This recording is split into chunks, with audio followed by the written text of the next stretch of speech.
ओम शांति। पुरुषोत्तम मास के आज के दूसरे दिन हम पुनः एक बार कुछ अध्यात्म का चिंतन करने के लिए साथ हैं।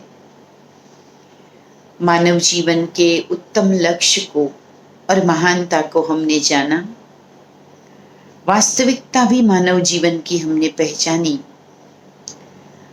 अब जब वर्तमान समय को हम देखते हैं कि वर्तमान में जीवन की वो श्रेष्ठता हम सब के पास रही नहीं है। हम सब चाहते हैं कि जीवन कंप्लीट हो, संतुष्टता भी हो, समृद्धि भी हो, सुख भी हो, सम्मान भी हो, आवश्यक साधन भी हो, परंतु कहीं ना कहीं कुछ न कुछ छूट ही जाता है। और आज के समय में कहते हैं कि अभावों से तो व्यक्ति इतना दुखी नहीं होता जितना स्वभाव से दुखी होता है, चाहे अपना चाहे औरों का। परंतु इन सब का हल तो एक ही है कि आत्मिक शक्ति को हम बढ़ाएं। आत्मा के बल को बढ़ाने से हमारी कर्मों के हिसाब किताब भी सहज पूरे होते हैं। और जब तक ये कर्मों के हिसाब किताब बाकी रहते हैं तब तक ही कभी मनमुटाव, तो कभी शारीरिक व्याधि, तो कभी अन्य समस्याएं जीवन में आती रहती है। और इन सब के लिए हमें परम शक्ति परमात्मा से आत्मा में ऊर्जा भरने की आवश्यकता है। अध्यात्म कहता है परमात्मा जो हम सबके रचयिता है, वो तो है ही दाता। वो तो सदैव अपनी शक्तियां, शांति, प्रेम बिखेरते ही रहते हैं, परंतु आवश्यकता है उनके साथ कनेक्ट होकर और अपने में उनकी उन शक्तियों को भरने की। आज व्यक्ति परमात्मा को याद करने भी बैठता है तब भी उसका मन स्थिर नहीं होता, क्योंकि उसे परमात्मा का भी तो सत्य परिचय नहीं है। कहानियों में सुना है, शास्त्रों में सुना है, पूर्वजों ने कहा है, बचपन से पूजा पाठ आदि करते आए हैं, परंतु अनुभव कहाँ? उस अनुभव को संजोने के लिए एक पैरामीटर तो चाहिए। परमात्मा जैसे गीता में भी कहते हैं, मैं जो हूं और जैसा हूं मैं स्वयं ही बताता हूं। तो इस पुरुषोत्तम मास में हम स्वयं को उत्तम बनाने के लिए उस पुरुषोत्तम बनाने वाले परमात्मा को भी ठीक से पहचाने। सारे विश्व का आदि पिता, रचयिता और सर्व का कल्याणकारी, पतित पावन वो एक निराकार परमात्मा है।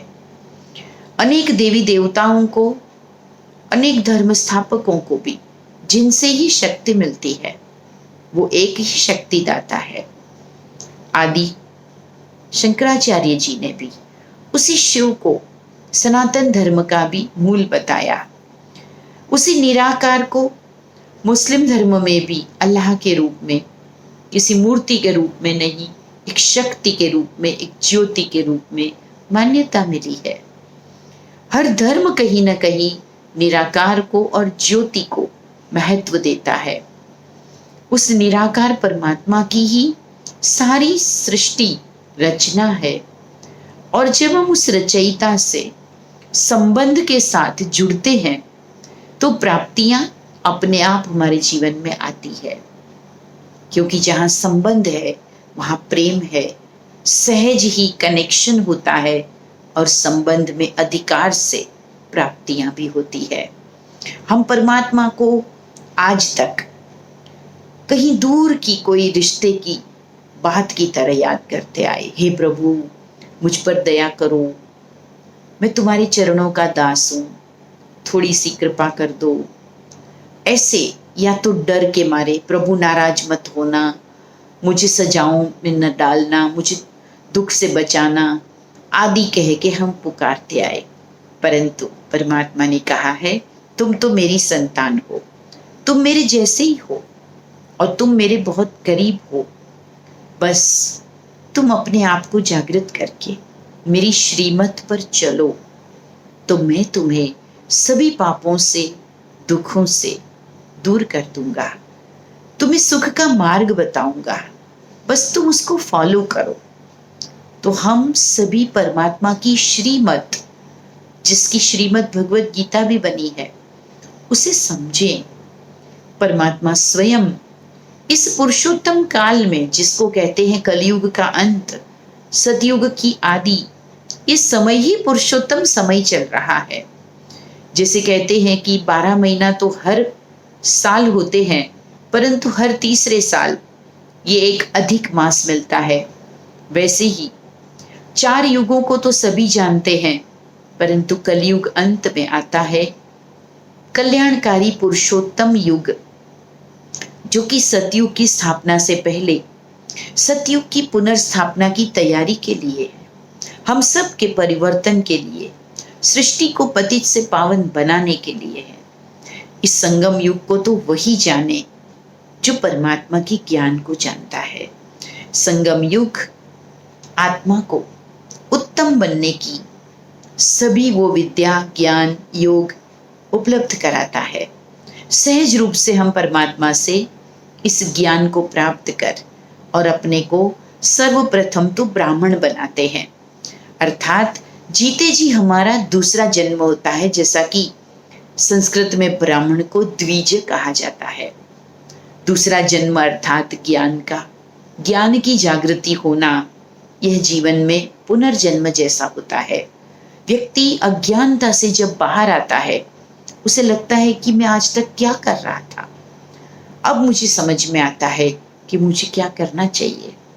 तो आइए हम सभी भी इस संगम युग में आत्मा की जागृति करें, परमात्मा को पहचाने, न केवल पहचाने, उनके साथ अपना दिल का रिश्ता जोड़े। वो माता पिता, बंधु सखा, सतगुरु, स्वामी, मार्गदर्शक सभी रूपों से हमें साथ देते हैं।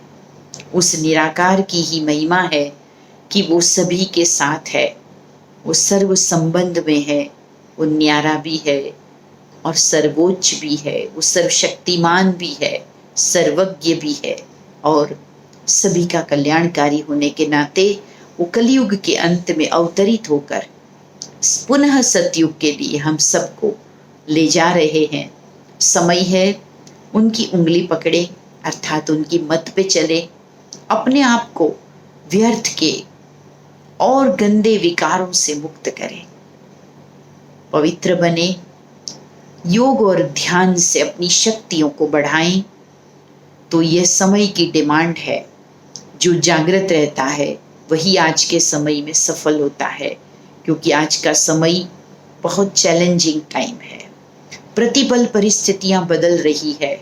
अचानक प्रकृति के, शरीर के, व्यक्तियों के अनेक समस्याएं, प्रॉब्लम्स आते ही रहते हैं।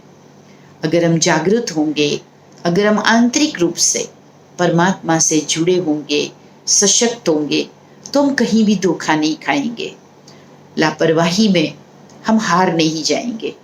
तो आइए आज दृढ़ संकल्प करें कि हम परमात्मा को ठीक से पहचानेंगे, प्रतिदिन उनके साथ कनेक्शन रखेंगे, आत्मज्योति को जागृत करेंगे।